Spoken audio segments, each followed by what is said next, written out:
When we understand that the Tower of Babel was to represent a sacred mountain with a heaven at the top, new light is shed on Genesis 11:4, which, to remind you, reads, "Come, let us build ourselves a city with a tower that reaches to the heavens, so that we may make a name for ourselves and not be scattered over the face of the whole earth."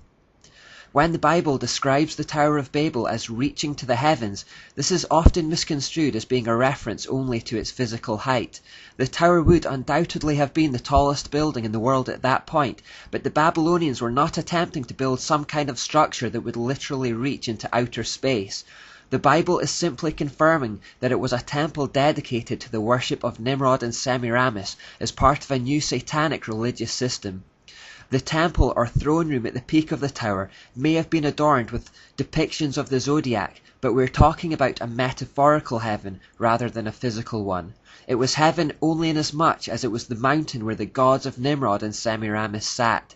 Many lesser ziggurats were built in the area and were given names like Temple of the Foundation of Heaven and Earth, or Temple which links heaven and earth, or Temple of the Stairway to Pure Heaven. And if that phrase made you think of a Led Zeppelin song, you're on the right track, but we'll get to that later. The Tower of Babel is also the origin of a symbol that almost everyone will be familiar with, particularly in the United States. This is called the all-seeing eye, and it stems from the idea in Babylon that King Nimrod, from his lofty vantage point in heaven, was keeping a watchful eye over everyone. This would strike a mixture of awe and terror into the citizens. There are a number of variations of this symbol. Sometimes we only get the eye within the triangle, other times we see it atop a pyramid type structure, occasionally we just get the eye by itself. It all comes from the same source. But again, we must remember the Prince of Tyre, King of Tyre passage from Ezekiel. Satan intended to create a prince in the form of Nimrod through whom he could work out his plans from behind the scenes. The false religious system that Nimrod and Semiramis would establish to direct worship to themselves would by proxy direct worship to Satan as the hidden hand behind it all. Nimrod was a prince of Tyre, a type of Antichrist, who was a mere puppet for the king of Tyre.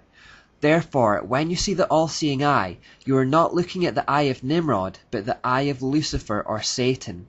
In everything we look at in this series, we have to remember to keep looking beyond the prince to see the king. Satan uses many vehicles, people, organizations and structures to carry out his plans, but we shouldn't lose sight of the one who is behind them all. If we analyze Genesis 11:4 still further, we can discover more about the tower. Again it says, "Come, let us build ourselves a city with a tower that reaches to the heavens, so that we may make a name for ourselves and not be scattered over the face of the whole earth." The first word they say to each other is "come," and this establishes a unity between them. There was a coordination in what they were doing. It was carefully planned and considered, and the project was undertaken in the full knowledge of what it represented. When they say "come" to one another, they are coming together for 4 things. Number 1, to build a city. Number 2, to build a religious temple. Number 3, to glorify themselves or to establish their name or reputation. And number 4, to stop themselves being scattered over the earth. We have already established that the city of Babylon was Nimrod's secular act of defiance against God, a kingdom of man, by man, and for man's glory.